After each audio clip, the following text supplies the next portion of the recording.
તો માર્કેટમાં મળતો 100 રૂપિયાનો મોહિતો હવે ઘરે 10માં બનાવો, જેના માટે અહીંયા સૌથી અલગ ટ્રીકનો ઉપયોગ કરીશું।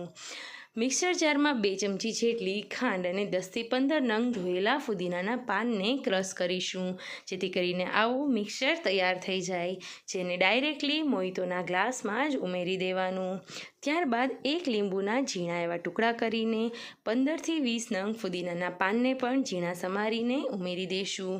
એ જ ગ્લાસમાં અહીંયા થોડું એવું મીઠું ઉમેરી લીંબુની સ્લાઇસ પણ ઉમેરી દઈશું। ત્યારબાદ ધીમે ધીમે કરીને સોડા ઉમેરીશું।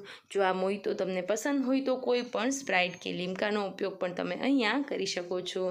તો ધીમે ધીમે કરીને સોડા ઉમેરાઈ જાય ત્યારબાદ થોડું એવી જગ્યા હોય તેમાં આઈસ ક્યુબ્સ ઉમેરીશું। તમને જો અહીંયા આઈસ ક્યુબ્સની જગ્યાએ બરફના જે ટુકડા હોય ઝીણા કરેલા એ પણ ઉમેરી શકાય।